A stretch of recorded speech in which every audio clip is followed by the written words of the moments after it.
Hello, BAM. Hello, Booking. I'm actually not the next speaker. I'm here to introduce the next speaker, just to clear up any misunderstanding. I don't have anything prepared.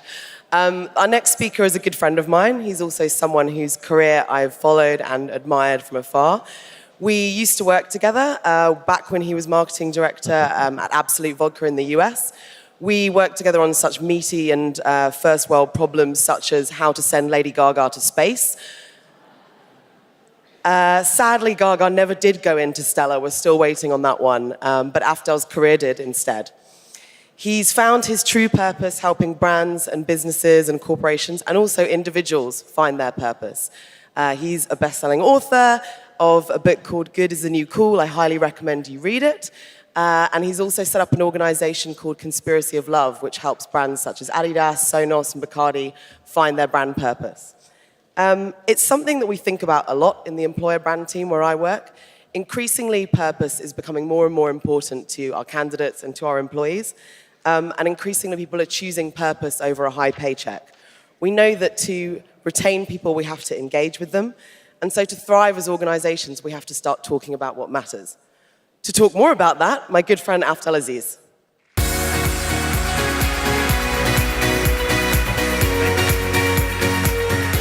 Hello. Good morning, Booking.com. Can you guys hear me okay? Who had a late night last night? Whose head hurts this morning?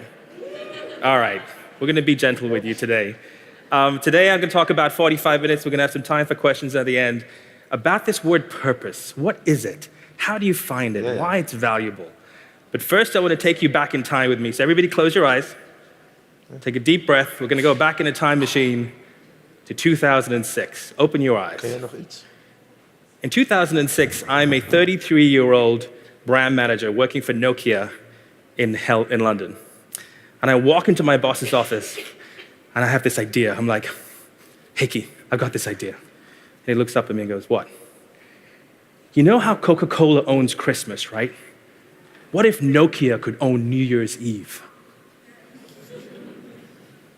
And Hickey's finished, so he doesn't say much, so he's like, I don't know what you're talking about. And I said, wait, think about this, right? What's the one time of year that people connect with each other? New Year's Eve, right? And what's Nokia's motto? Connecting people. What if we were able to throw the world's biggest New Year's Eve party? And he still looks at me like I'm crazy. But he says, go away and do some work and come back and tell me what this idea looked like. So 3 months later, I'm standing in front of the executive board of Nokia, which at that time is the biggest mobile phone company in the world. It is so big, it is responsible for 25% of the Finnish GDP, this one company. And I'm pitching this idea, which is to do the world's biggest New Year's Eve party. So 5 parties on one night. Hong Kong, Mumbai, Rio de Janeiro, Berlin, and New York City, with the world's biggest superstars, music superstars. At this time, Nokia was launching its new line of MP3 phones, so it needed to do something to get into the music space. And the idea was we'd do something gigantic that no brand had ever done before. And the price tag for this was $30 million. $30 million to do this event. So picture this, I'm this nervous, trembling 33-year-old punk kid, and I'm pitching the board of Nokia for this huge idea, and to my eternal amazement, they say yes. And I'm frozen in shock. The only catch is, instead of letting me have it, do it in 18 months, like I asked them to do it, they said I had to do it in 6. That was the day I began chain smoking 2 packs of cigarettes a day.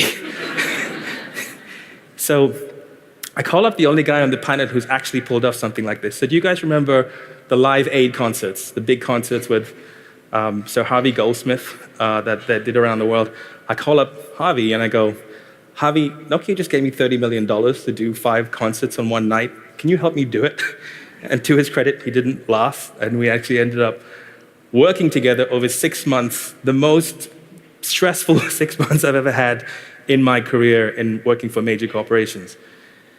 It was like playing 3-dimensional chess, because you're trying to pull off all of these events which will happen over one 24-hour period. So just as one is ending, the next one is beginning. And with the biggest superstars on the planet. So we had the Black Eyed Peas, we had Rihanna, we had John Legend, we had some of the biggest names in music. And so fast forward to 6 months now, it is 3 days before the event, on December 31st, and I'm in Berlin, where we have set up like our global command headquarters. And I'm working on something and the phone rings and I pick it up. Hey, Af, it's the team in Hong Kong. We've had a giant undersea earthquake which has knocked out the internet cable to Hong Kong. So there's no internet in Hong Kong anymore. And you need to transmit this whole thing live. So can we buy some satellite airtime? I'm like, yes, of course. Yes, of course. Buy some airtime, it's fine, don't go for it. 2 days before the event, I'm sitting in the main office and I get a call, and this time, it's the team from Rio de Janeiro. And we're doing a massive event with 1.2 million people on the beach, on Ipanema Beach, with the Black Eyed Peas. And this is how the phone call goes. Hey, Af, yes. There's riots which have broken out in the city of Rio. Buses are on fire everywhere. Can we get an armored car to take the Black Eyed Peas to the beach? I'm going, yes, of course. Just do whatever you want, right? Just do whatever you want. So then we get to the day before the event. Now I'm sitting in Berlin. I'm sitting at a very fancy dinner with a bunch of sponsors. And my phone is in my pocket, and then slowly starts to just buzz with text messages. And I keep like sneaking my phone out and looking at it. And this time it's the German team. And here's how the text messages go. Please call us. Please call us now. And then my favorite text message, danger is here.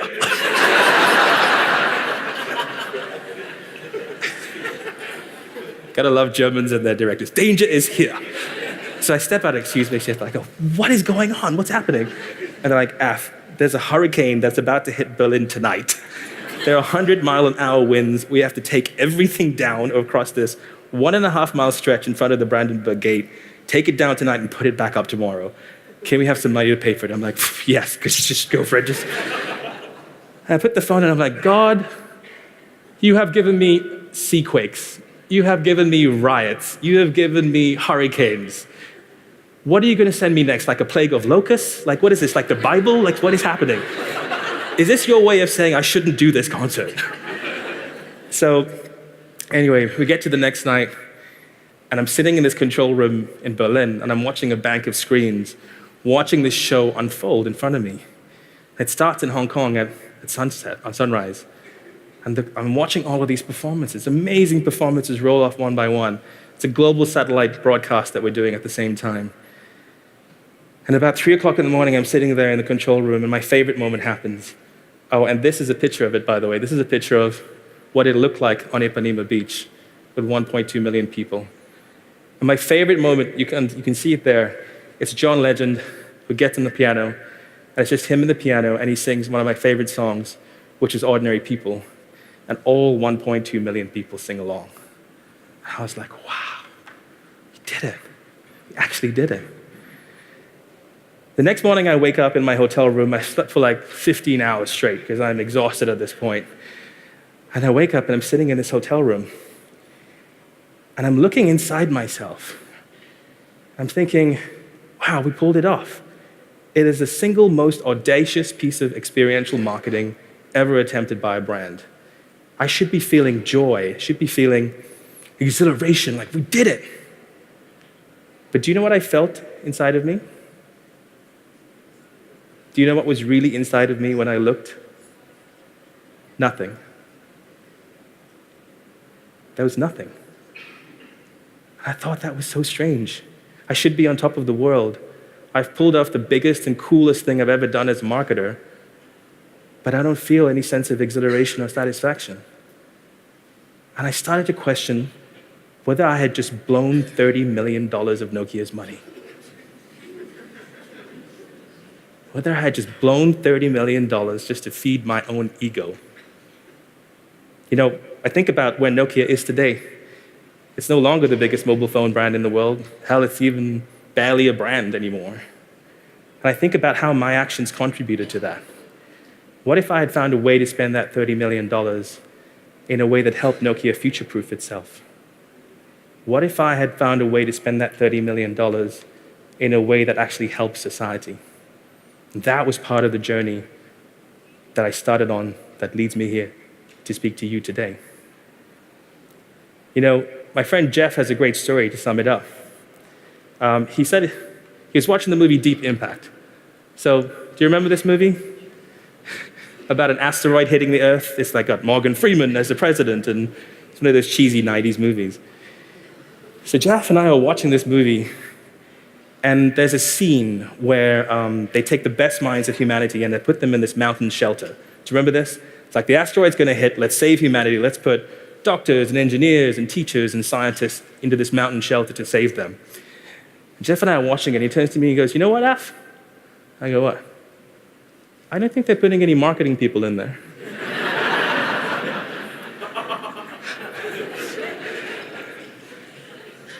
And I thought about me being in that movie, right? And then walking up to the mountain, walking up to the top past the doctors and the nurses and everybody, and getting to the guy with the clipboard at the front who's letting people in and going, what's your name? Afdhel Aziz. Profession? Marketing. Why do you think you should be in this mountain? I throw great parties.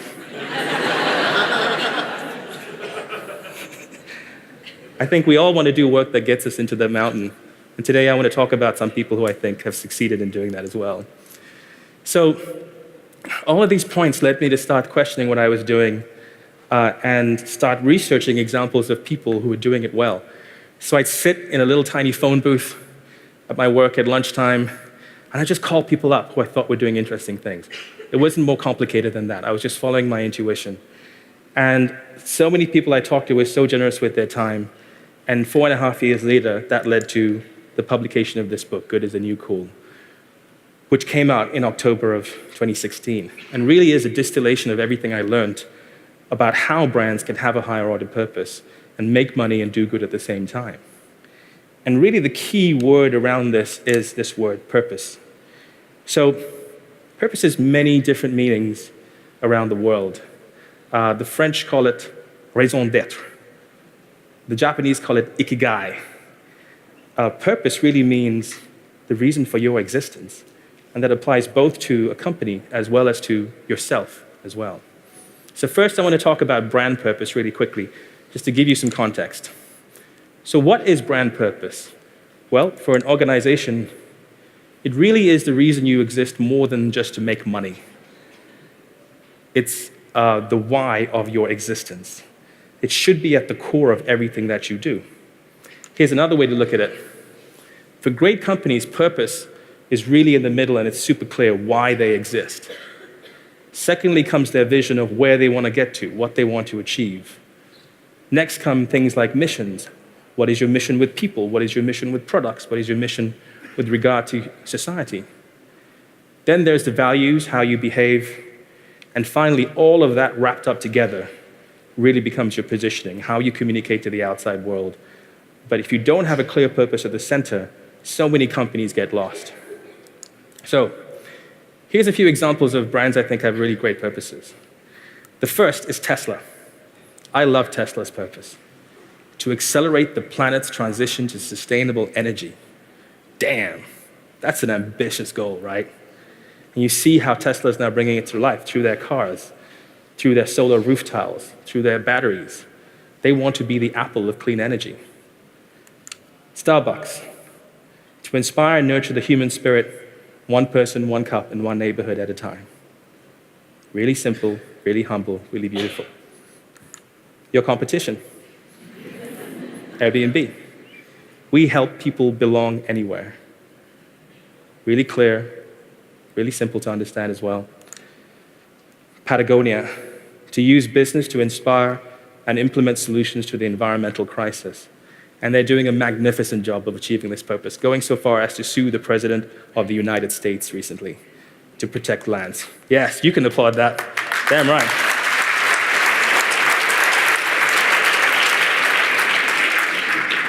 And finally, Adidas. Through sport, we have the power to change lives. You can start to see it in things that they're doing, like their ocean plastic shoes that they're making out of ocean waste as well. So, everybody with me on purpose and what it means for companies? Here's 3 reasons why purpose is valuable to companies. I call them the 3 waves: consumers, employees, investors. From a consumer perspective, you're starting to see the rise of a socially conscious consumer. And there's lots of stats I could throw at you, but these 2 sum it up really well. Millennials alone have a global annual spending power of $2.5 trillion, and 95% of them would switch brands to one that supported a good cause. Secondly, employees. Increasingly, employees want to work for companies which have a higher order purpose and help contribute to society. 64% of millennials won't take a job if their company doesn't have a strong CSR practice. 85% of Gen Z employees believe companies have an obligation, and I will repeat that word, an obligation to help solve social problems.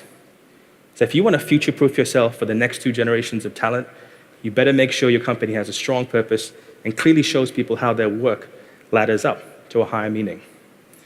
It's summed up in this great quote from Elon Musk: "Putting in long hours for a corporation is hard. Putting in long hours for a cause is easy." The third wave is investors. Increasingly, you are starting to see the major investment banks and funds and pension funds start to put their money into impact investment. So that covers any form of investment where there is an environmental or a social positive impact alongside a financial return. Globally, this has been rising steadily every year. It's roughly around $35 billion across the board, but we're starting to see some major changes. 3 days ago, Larry Fink, who is the CEO of BlackRock, the single largest investor on the planet, they have $6 trillion, that's trillion with the TR, announced that he would now instruct all of the companies that BlackRock invests in to clearly show that they should have social impact as well as financial returns as well. This is huge. It's a huge game changer. There is a tidal wave of purpose coming for companies.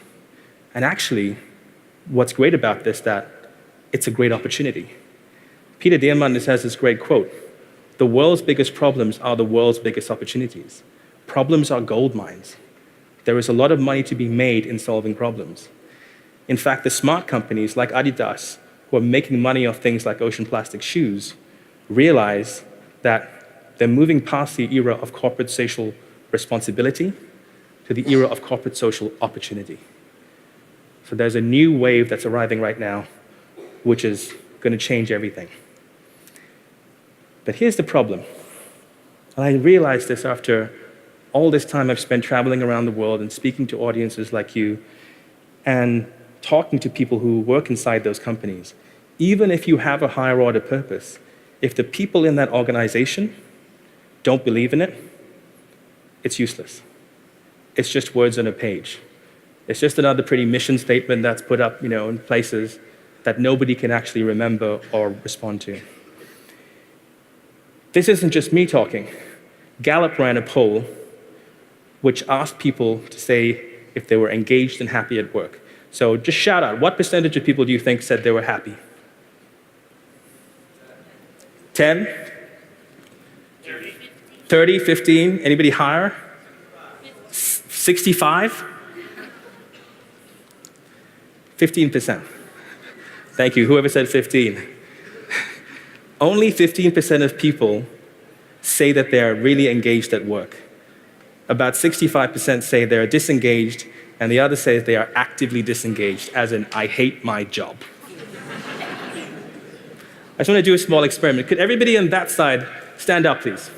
All you guys in that row, just you guys, stand up. That's roughly 15% of this room. This is the amount of people who are unhappy with what they do. All right, you can sit down now, thank you. I'm not saying you guys directly, but you guys statistically. And this is a huge problem for companies. In that same survey, when Gallup looked at the response to this, they realized that those companies at the top, where people were really happy, were 17% more productive and 21% more profitable than those in the bottom quartile. In fact, Gallup called it a stunning amount of wasted talent. And I think that's absolutely true. So this took me on a new journey. I started looking at what makes people happy at work. What do they really care about? There's been some other people who've looked at it as well. Notably, this gentleman, Dan Pink, some of you may have read this book, What It Takes to Get Intrinsic Motivation at Work. There's three things: autonomy, mastery, and purpose. So autonomy is the ability to do self-directed work, to have a degree of independence where no one's breathing down your shoulder, no one's micromanaging you. Mastery is being really good at what you do, so learning your craft so you feel like an expert at it.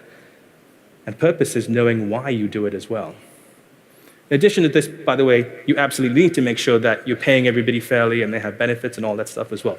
But this is what separates those 15% of people. And by the way, this isn't just a millennial or a Gen X thing. This is across every single demographic. So whether you look at millennials, Gen X, or baby boomers, everybody says the same thing. I want to make a positive impact on my organization. I want to help solve social and/or environmental challenges.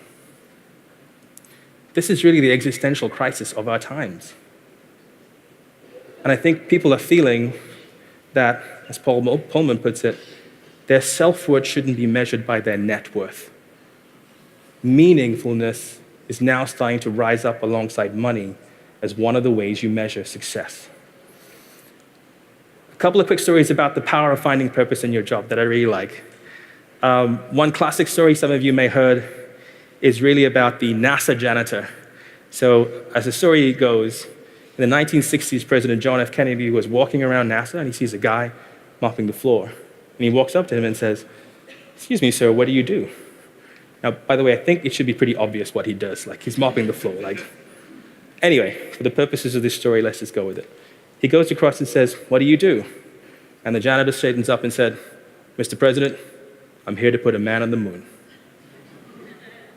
It's a great story about how, if you get it right, everybody in the organization, no matter what their role, can see how it connects to a larger vision. The other great story I heard was about Sir Christopher Wren. So he's the dude on the left with amazing hair, one of Britain's most preeminent architects, and he built St. Paul's Cathedral, which is magnificent. And so the story goes, he was walking around St. Paul's one day, disguised, and he meets three people, three laborers who are working on the cathedral. And he asks the first guy, "What is it you're doing?" And the first guy says, "I'm cutting this bit of stone." All right. Walks over to another guy and says, "Hey, what are you doing?" The guy looks up and says, "Oh, I'm making 5 shillings a month." And he walks up to a third guy and he goes, "Excuse me, sir, what are you doing?" The guy looks up and says, "I'm helping Sir Christopher Wren build this amazing cathedral." To me, it shows how, again, if you can frame your work in the right way and see how it ladders up to something much bigger, it's an amazing way to find meaning in what you do. So on this journey, I'm sitting there in New York one rainy evening in the winter, and I'm deciding whether to watch Netflix on my couch, like you should be doing on a Sunday evening. But then I see this talk advertised from this guy called Justin Dillon, and it's called A Selfish Plan to Save the World. And I'm like, that's interesting. I gotta go find out about this. So I get my ass off the couch, go in the rain to see this guy talk. And Justin is a pretty amazing guy. His obsession is modern day slavery. So I don't know if you know this, but there are 40 million people today who are still slaves, which means they're in a job that doesn't pay them and they can't leave on pain of death or punishment. And Justin's obsession is ending this in our lifetime. The first thing he did was create this thing called slaveryfootprint.com, where any of you guys can go and put in what brands you wear, and it will tell you how many slaves work for you. It's pretty incredible. Because buried deep in every supply chain is some form of slavery. 30 million people went to this website and tried it out. And then everything changed when Justin met this guy, Kelly Miller, who works for SAP, which is the largest enterprise software company in the world. Justin and Kelly started talking, and they realized that this thing that Justin had built could have huge implications for corporations, who are all struggling with the problem of ending any form of slavery in their supply chain. I'll let Kelly tell you what happened next. It's called the You may have seen or read the ended movement. What is the problem with the ended movement?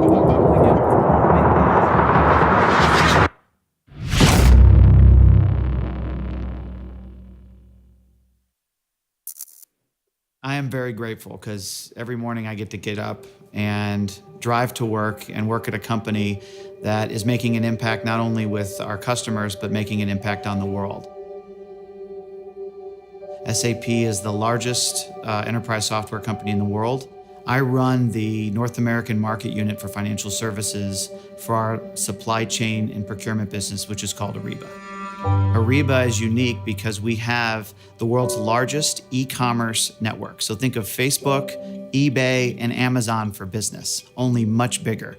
We do almost $1 trillion worth of commerce. So we have the scale and reach where we're impacting commerce all over the world. In 2012, I was at a conference and they were talking about this End It thing, which turned out that they were bringing awareness to this issue of slavery in the world.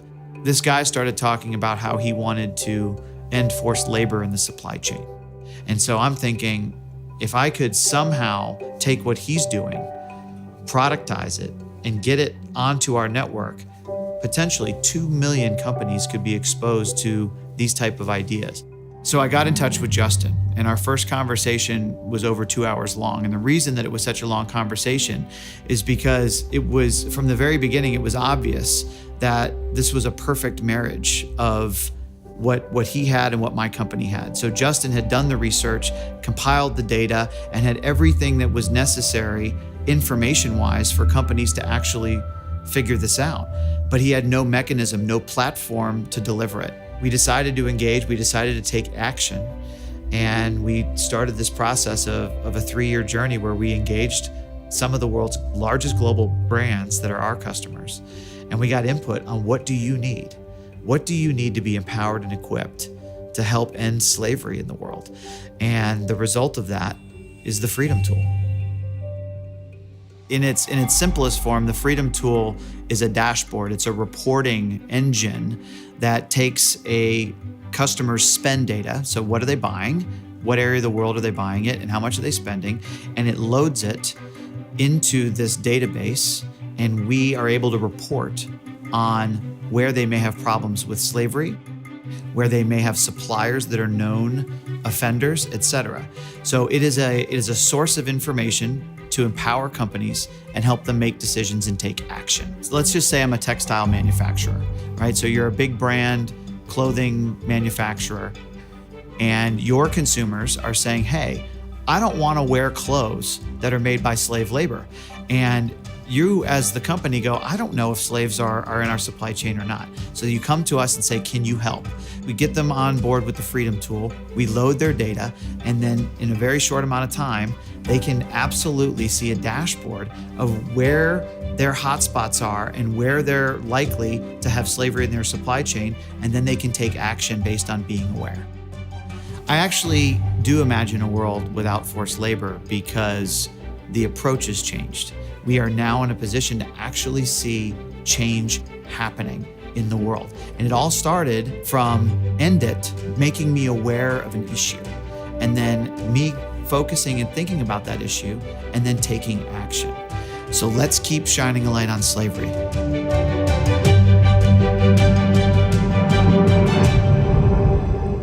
It's a pretty amazing story, right?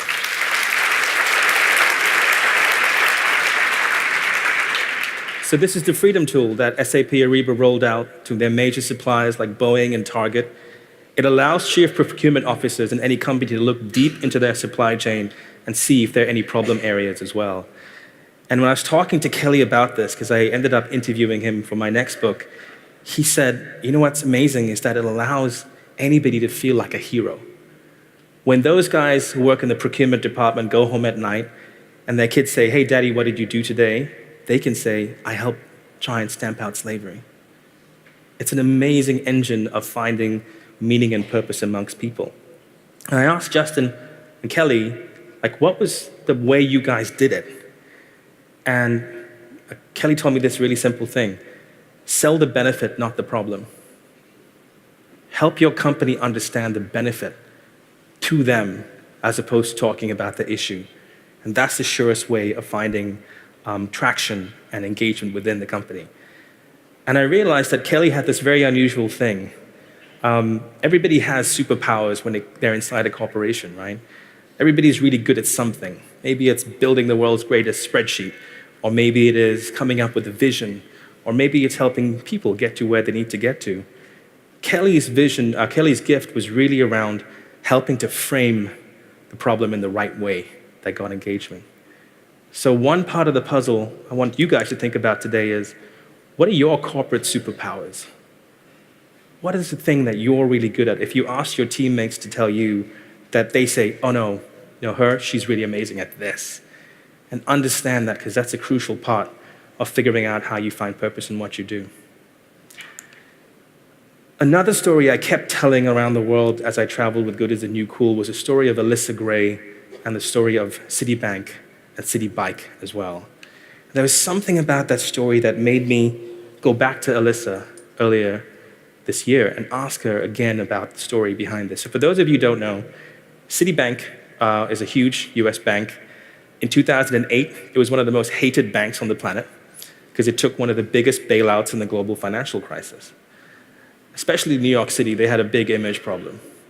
In 2011, the mayor's office came to Citibank and said, hey, we're launching this new bike share scheme. We need a title partner for $41 million for 6 years. Pretty hefty commitment. And to their credit, Citi said yes. I'll play you a short video about how New Yorkers reacted to it. Do I have any memorable biking experiences? The day I got my membership key in the mail, I was pretty excited. I was like a puppy with a new toy. I love it when I get into sequences with the green lights on the street and how quick I was able to get to work. Yesterday, actually, the metro was down, and I used the city bike to get home. I've been to New York a lot in my life and with business, and I never in my life thought I'd cycle down Fifth Avenue. That was really nice. Recently, my boyfriend and I went and he met me here and we rode on the waterfront and we sat down and got ice cream, and it just was, I saw parts of the city that I had never seen before.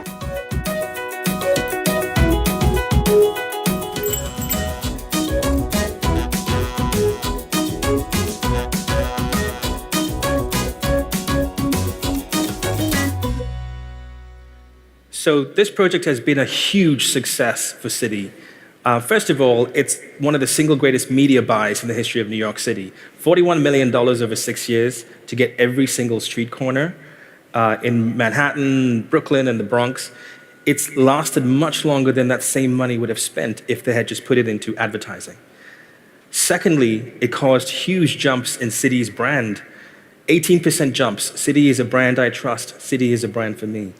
And that thing has single-handedly turned around perceptions of that bank in that marketplace as well. In fact, it became a verb. You ask somebody how they get there, they say, I city-biked it. Think about how powerful that is for a brand. But the most interesting part of the story that Alyssa told me was she would get stopped in corridors by people saying, I want to work on that city bike project with you. And that stuck in my head, so I went back and asked her.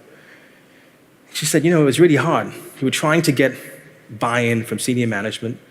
Citi had never done a multi-year commitment of that size before, but there was a small dedicated band of New Yorkers for whom this was really important.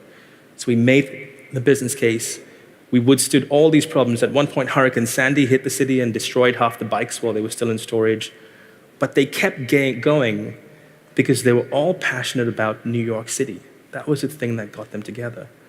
They were passionate about doing something positive for the people of New York. So when I asked her for a piece of advice as to how to do these major projects, she came back with the word passion. She said, the way you find happiness in your job is when you align with your passion. And for her and her team, they were passionate about helping the people of New York City. They built a fifth public transport system with the same money that could have been used for advertising as well. So question number 2 for you guys today is, what makes you passionate as a citizen? So I'm sure there's things that make you passionate, music or food or things like that. But what are you passionate about as a citizen? I had a great quote the other day. What breaks your heart? What is the injustice in the world that you see that you get pissed off about that makes you want to get up and do something about it? So take a second and think about what makes you passionate as a citizen. And the final story I want to talk to you about today is about this lady called Dawn Yancey. And so what I love about speaking is that after I speak, people come up to me, and sometimes it's the beginning of a whole new journey. So I spoke in Brooklyn at a small co-working space, and Don comes up to me and says, hey, I drove all the way from New Jersey to come and hear you guys speak. And I work at this place called Consumer Reports, and I want you guys to come and speak at Consumer Reports. Now, for those of you who don't know, Consumer Reports is 100 years old, and it's an organization that has been dedicated to fighting for consumer rights.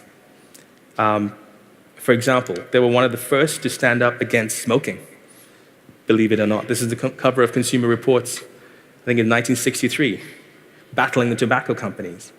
They were the first to advocate for seatbelts in cars and force major auto manufacturers to put seatbelts in cars.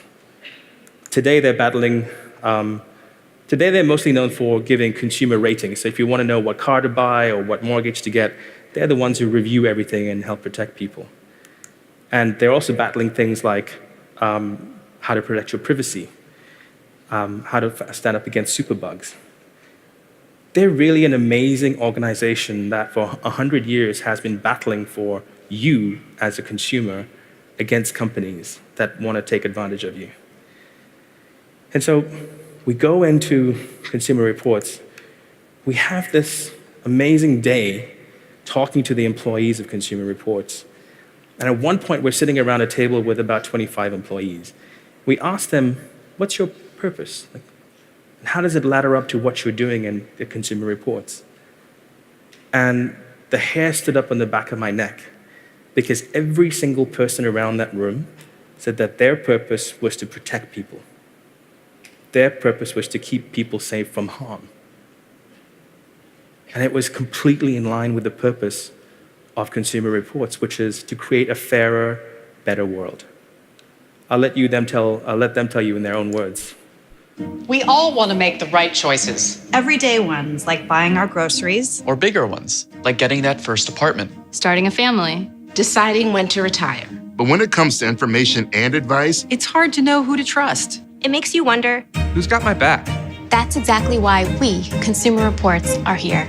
We're a nonprofit ready to stand up to those with something to sell, but who refuse to tell. To those who readily compromise our health, wealth, and safety. We're all consumers, but we're people first. We're all entitled to know the facts about what we buy, What we eat, what we drive. And even more, to have our voices heard. Because our only agenda is getting to the truth. So together we can champion equality and fairness for all. we our Consumer Reports. And we believe in smarter choices for a better world. I love that. Smarter choices for a better world. And this story stuck in my head. I used to tell it to everybody. Why was this organization different? And I went back and I interviewed Dawn, and she said, you know what unites us? Is that we're all there to help other people. We're not doing it ourselves. She said, our job is to be a voice for the voiceless. And that's when another part of the puzzle fell into place. Because purpose is never about yourself. Purpose is always about being of service to something bigger than yourself as well. So I ask you today, who can you be of service to? That could be to each other, to the people in your organization, the teams that you work with, to your colleagues in other countries. It could be to your hosts. It could be to your guests.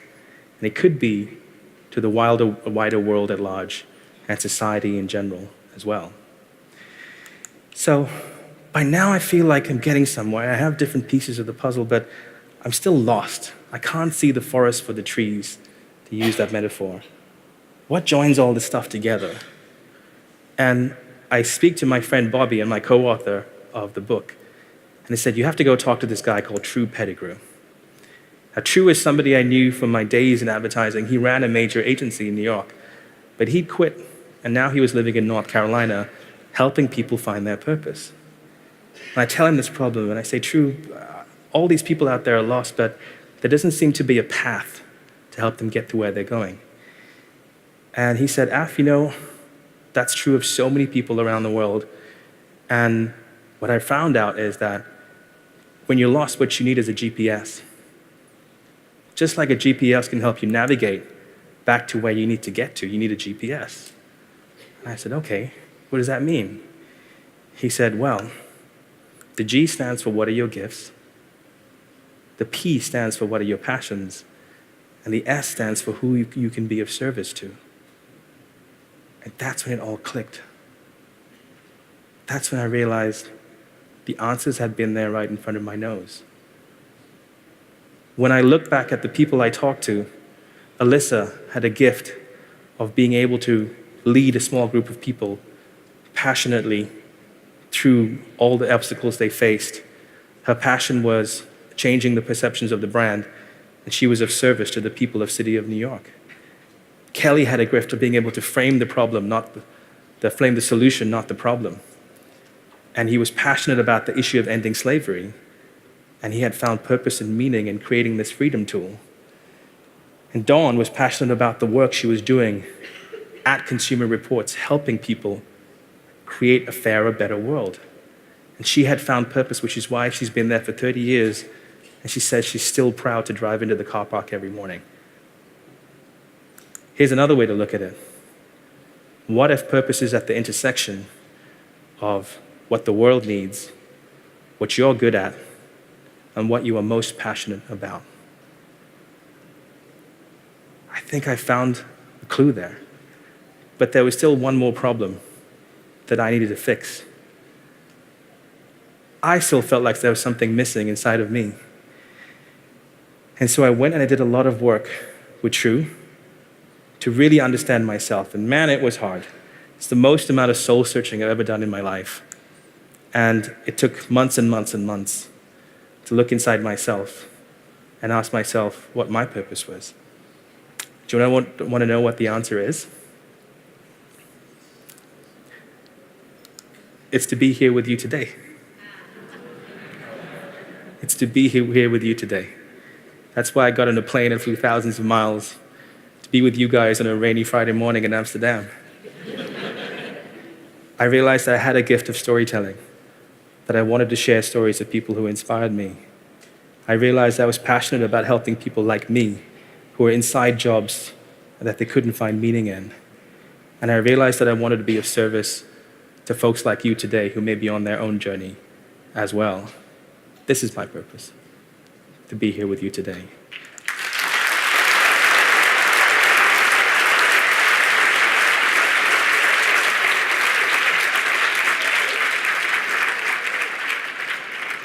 So I ask each of you to think about these three things. What are your gifts? What are your passions? To whom can you be of service? Because I'll tell you right now, we have a gift in this moment. This moment right now is like any other time in human history. We are in a situation where your customers, your consumers, your employees, and your investors all want to find ways to help companies do more good. We are in an era where your values drive your value. We need your hearts as well as your brains. This is how we succeed today. So, 3 quick things to get you started today. Number 1 is start with what you have. You may not have $41 million like Alyssa had. Don't worry about that. Start with what you have. Take small experiments within the budgets you control. I'll bet there's more than $200 million worth of budget sitting in this room today. Try and find a few $1,000s somewhere to start small. 2 is clarity follows action. This will not become clear to you for a while, so don't worry if the path ahead isn't clear. Purpose is built, not found. So start small and build it every day. And finally, find your allies. You don't have to do this alone. Find the one other person in this room or who you work with who believes in the same thing that you do. And together, the two of you can become 3 and 4 and 5 and everyone. I mentioned Justin wrote this amazing book, A Selfish Plan to Save the World. He has a great quote in this. Half the world has a poverty of means. They don't have things, food, shelter, education. The other half is a poverty of meaning, in that we have all of those things, but there's still something missing. I believe that corporations like Booking.com are the place where you can solve both of those problems at the same time. So I'm going to leave you with the quote that drives my life, which I hope you'll like as much as I love. It's from Mark Twain. The two most important days of your life are the day you were born and the day you find out why. I hope today gets you one step closer to unbordering yourself. I hope today gets you one step closer to doing work that gets you into the mountain. And I hope today gets you one step closer the day you find out why. How will you start today? Thank you.